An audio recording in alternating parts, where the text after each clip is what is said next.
So the white bear in the water is going, help, I'm dissolving. And the brown bear up on the ice floe says, but bears are insoluble, which means they don't dissolve in water. And the white bear goes, well, that's easy for you to say, you're not polar. Molecules that have this unequal distribution of electrons, have these partial charges in them, are called polar molecules. If the partial charges are on two ends, they're considered bipolar, two poles, like a magnet would have. Magnets, it's a different kind of bonding, it's metallic bonding and stuff, but it produces the same basic concept of charge distribution. This brings us to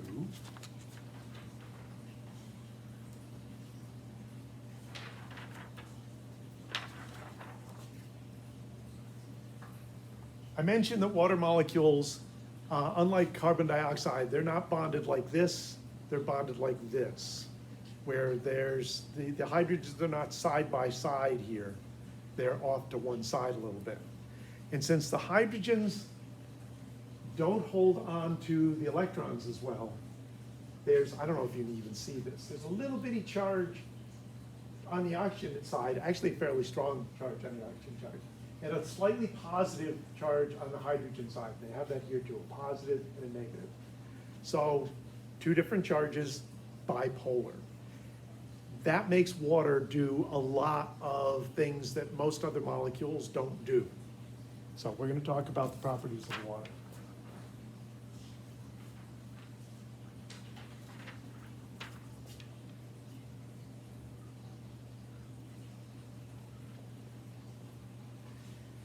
When you have water, a glass of water, the molecules are moving around. It's liquid, so there's a lot of free movement inside the water.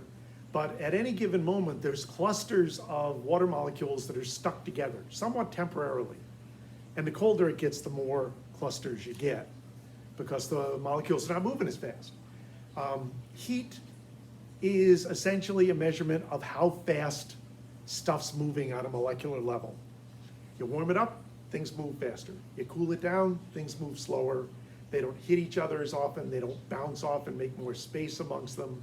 That's why when you heat things up, they tend to expand. When you cool things down, they tend to contract. So water or not, that's kind of what's happening with temperature, with heat.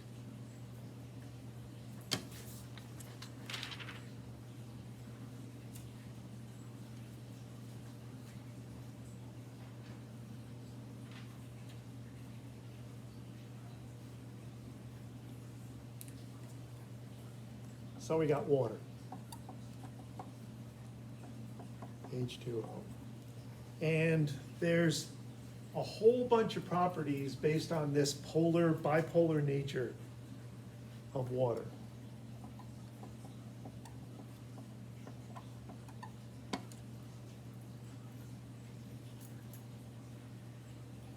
There's adhesion. Big spill of water on the floor. You take a piece of paper towel and you set it on one edge of the drop of water. You can see the water moving into the paper towel. It sticks to the molecules of the starches in the towel and kind of moves along and pulls more water behind it. Now, pulling water behind it is a different function, but we will get to that in a minute.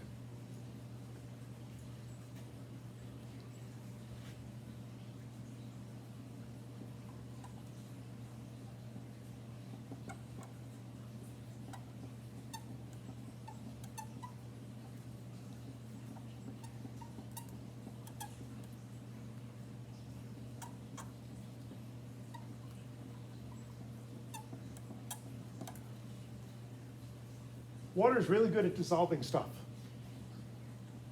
because the water molecules stick to things so well that they can actually force molecules off of surfaces and kind of just surround them with water molecules, adhesion.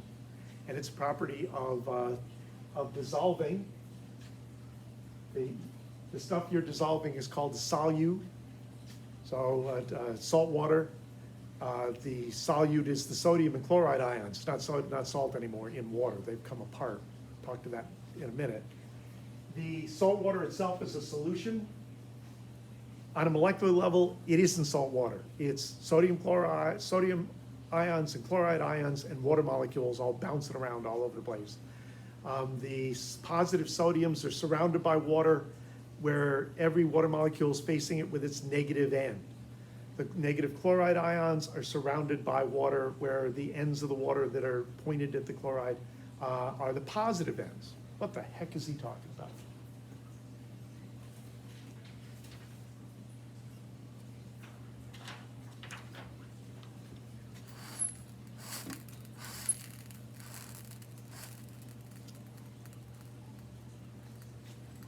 You have to imagine this in 3 dimensions. The chloride are bigger atoms than the sodium, and they're negative. This is a salt, a little crystal of salt, and what the water does is it kind of gradually erodes off the edges.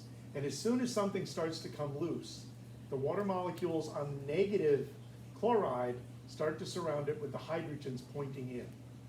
The hydrogens are the positive ends. The positive sodium ions are being surrounded with the oxygen pointing at them. This surround of water will separate the ions out. It will keep a lot of stuff dissolved in the water, including bigger molecules like sugars. Really big molecules, it doesn't do as well. But little molecules that have some attraction to these charges will dissolve in water. Later, we'll look at things like fats and oils that don't dissolve in water. They're not, the water isn't attracted to those molecules. There's no way to float them. This surrounding is called a hydration shell.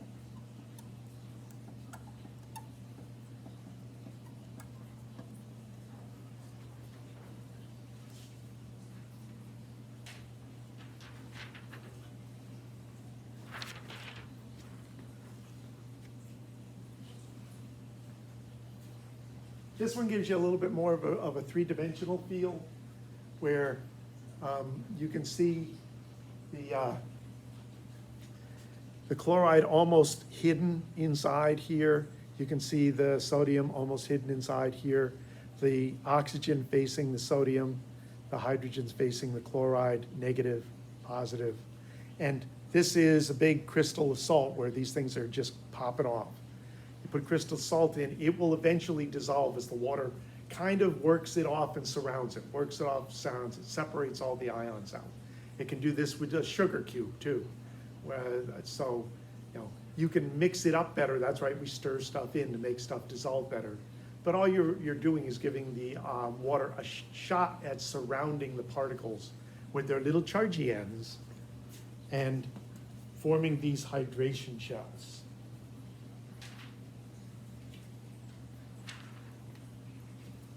Another thing water does is the water molecules stick to themselves.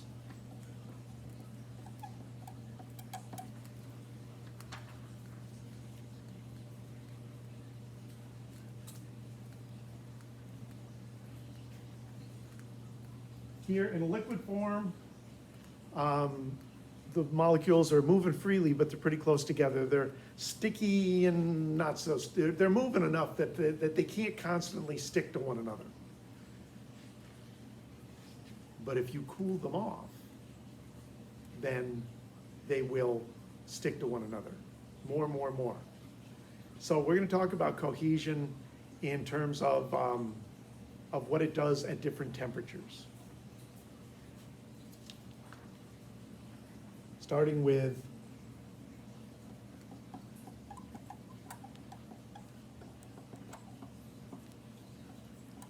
there's a whole bunch of related concepts here.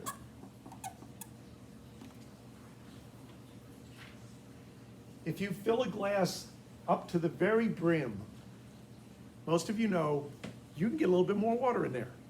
And if you get alongside, you'll see that there's a dome on the surface of the water.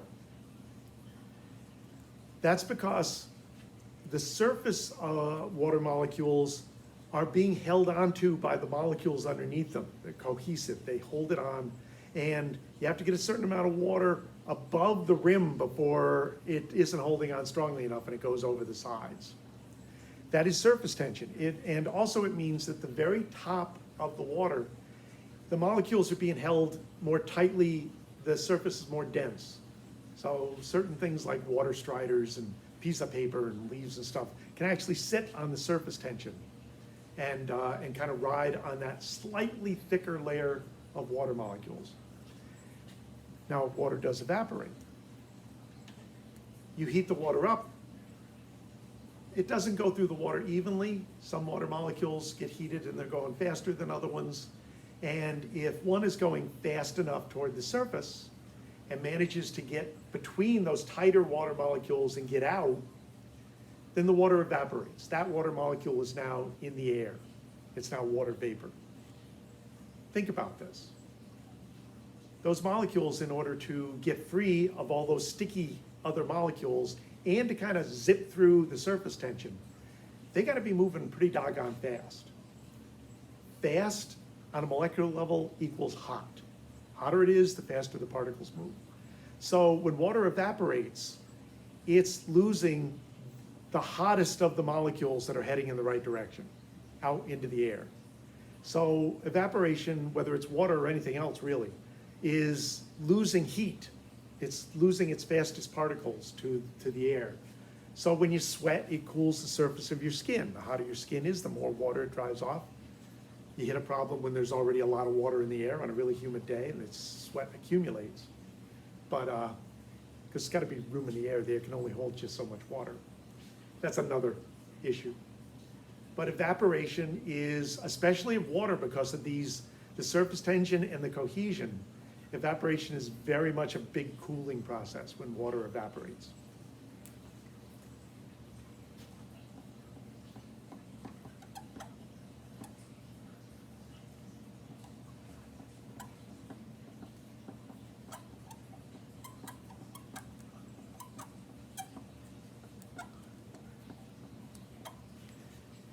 If you make water cold, this is happening now, right? The nights are getting cooler. The cool air is heat from the ponds and the lakes. The ponds and lakes are losing heat to the cool air, and it's cooling the water right at the top. Those molecules are not moving as fast, they're losing heat, they're not losing a lot of evaporation. But as soon as they lose heat, they stick to one another tighter and close ranks a little bit more. It makes the surface water more dense than the water underneath it, and it sinks down, and it gets replaced by the water from underneath. That night after night after night of cool temperatures, cooling and dropping and replacing, cooling and dropping and replacing. Also mixing oxygen and nutrients and a lot of stuff. Our local lakes and ponds do what's called turning over through the fall, going into the winter. As it cools and drops and cools and drops, when does it stop? Well, it cools down to about 4 degrees Celsius. That's about 40 degrees Fahrenheit. And most things would just keep cooling until all the particles were so close together that they couldn't really move anymore. They'd become solid. Water does something weird at and below 4 degrees.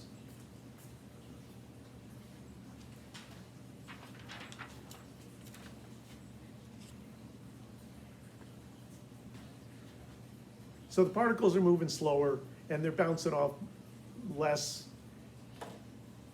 What happens is when they get slow enough, they bounce and they flip and they form these hydrogen bonds that actually space them out. You go there, you go there, you go here. You know, the negatives kind of space us out, the positives kind of space us out. It's almost like they're forming their own hydration gels. And so from 4 degrees below, it doesn't get denser. It actually gets more space in it. It expands.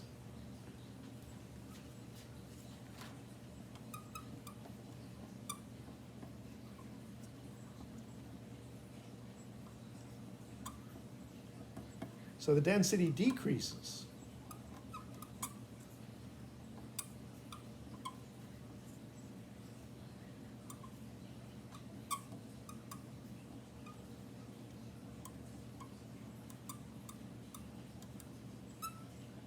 And when it gets cold enough that they can't really bounce off anymore, they get kind of locked in together. Now you've got ice. So go back to the lakes that are turning over.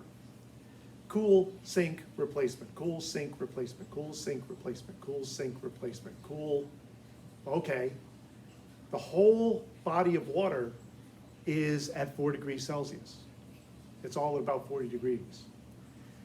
Cool at the surface no longer makes it dense and sink, expands it, keeps it at the surface. So as the surface gets cooler and cooler, eventually those molecules lock together and the surface freezes. If water kept getting dense until it became solid, then a lake or a pond would freeze from the bottom up and would encase everything in the lake. So it would be hard for things to live under those conditions. The fact that ice stays at the surface actually insulates the water underneath. It's harder to lose heat from the water underneath because it's hard to lose heat through all these locked together molecules. It's a huge part of why life exists on the planet. There was a point in the very distant past, we'll talk about this later in the semester, where the whole planet was covered with ice. Even the warm parts. Every place but where there was volcanic activity was ice. But not all the way to the bottom of the oceans, just on the surface. So there was still liquid water and living things underneath the ice. But this is how this works. It has to do with the hydrogen bonds. Eventually the positives repelling the positives, the negatives repelling the negatives, and kind of locking them together. And now once they're locked together, you can make it colder.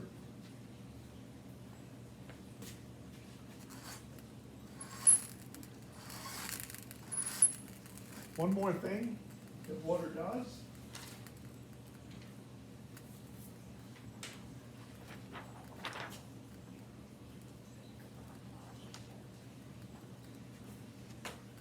If you have a glass of water, you don't have a glass of water. It is impossible to have a glass of pure H2O. The reason for that is the molecules are moving around, but they're also shaking like crazy. And at any given moment, depending on the temperature, a certain fraction of the water molecules have actually shaken apart. They've popped a hydrogen ion off, H+, left behind an oxygen, a hydrogen, and the electron that was supposed to go with the hydrogen. That's OH-. So every time a water molecule pops apart, you get an H+ and an OH-, a positive charge half, not really a half, but piece, and a negative charge piece. Well, how much of the water is in that broken condition?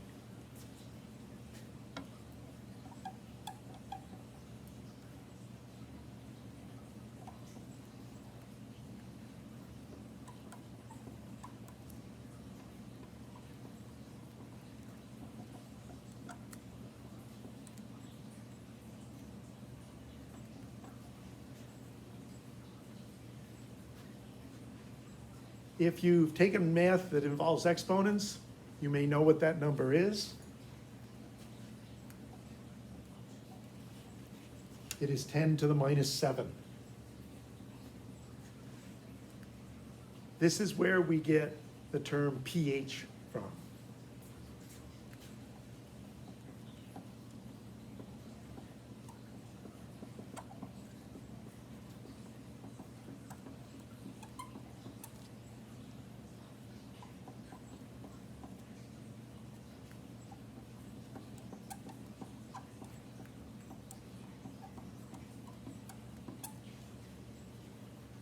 So water has a pH of 7.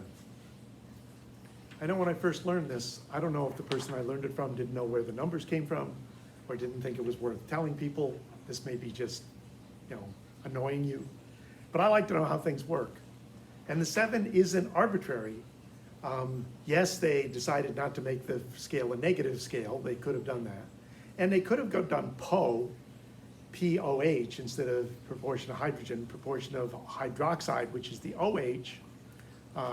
This is hydroxide ion, this is hydrogen ion. But they didn't, they did pH. Now, if the numbers are bigger,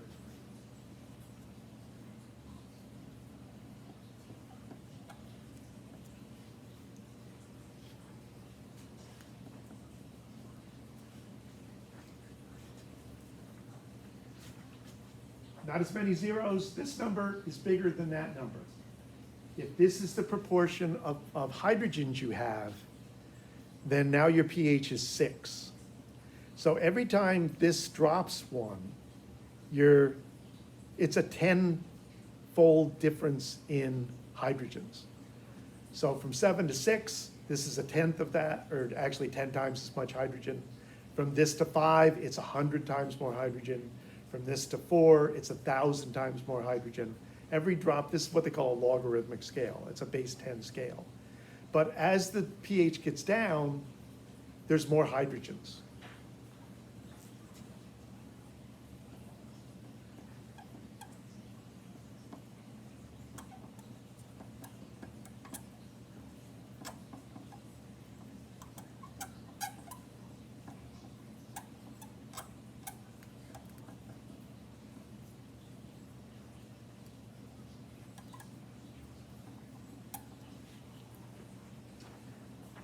Little bitty charged particles.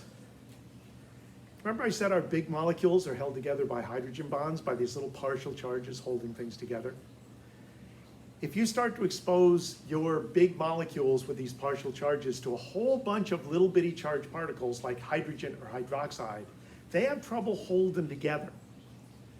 So acids and bases, we know they're bad because they'll affect us. They'll do weird things to your skin. Is that we actually use them in our stomach to make big molecules in our food kind of go bleh and unwind so we can actually digest them. But both acids and bases are dangerous because they're both little charged particles. They can both disrupt hydrogen bonds in big molecules. And the more of them you have, the more disruption you're going to get. So, an acid that's like down at 2 as a pH, that's pretty powerful acid. A base that's up at 13 is a pretty powerful base. I'll show you.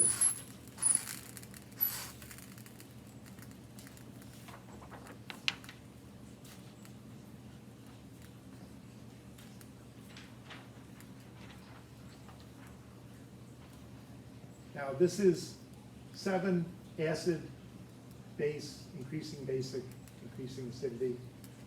Usually the pH goes the other way on a picture, like it does on this one, where the low number's down at the bottom and the high number's up at the top. But you can start to see some of the stuff that you get. Lemon juice, gastric juice, battery acid would be down here. Oven cleaner and household cleansers up here. Is it? And when you get into the middle, you get seawater. Human blood is slightly basic. Your urine is slightly acidic because your kidneys are always pulling hydrogen ions out of your blood to keep it slightly basic. So it tends to make your urine slightly acidic, sometimes more than slightly acidic, but not a huge range. Tomato juice and grapefruit juice are down here. And these are just trying to show you what's dissolved in the water. More OHs and more H pluses.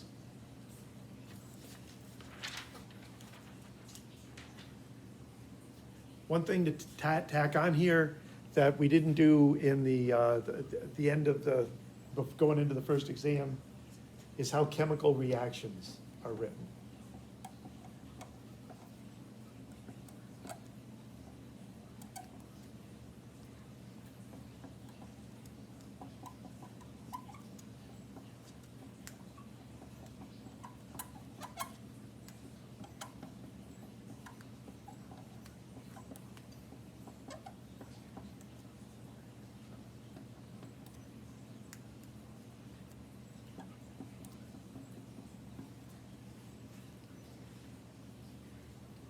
Carbon dioxide and water with a whole bunch of enzymes.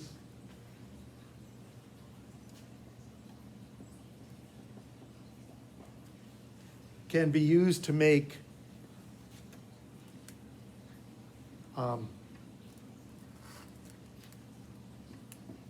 sugar, glucose, and give off oxygen. The reverse of that, in the presence of light, this is photosynthesis, this is aerobic respiration. You won't need to know that until later, so I'm not making a point of it. Sorry, I didn't quite fit it on here. But one is the opposite of the other.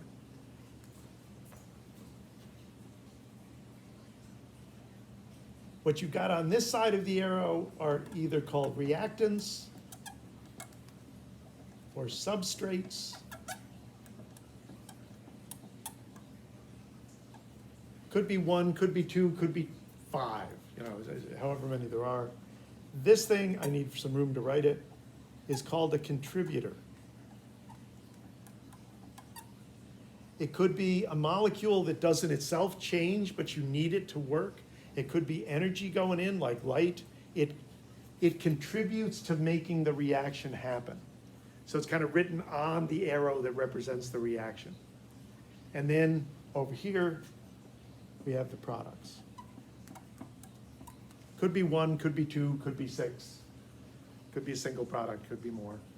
And the reason that these are different words is that most chemical reactions that happen in our cells only happen because enzymes grab them and make them do stuff. And they call them substrates because they stick onto the enzyme. Something that's on a surface is a substrate. So if you're doing stuff in a test tube, you're just mixing stuff together, it's typically called reactants. Stuff that occurs in living cells where the reactions are always connected to an enzyme are generally called substrates. But for our purposes, you can call them either one. And there's not always a contributor written on the arrow. Sometimes, like this, I wrote enzymes. There's, I forget, like 20 some different enzymes that are contributors. There's a whole bunch of steps to this.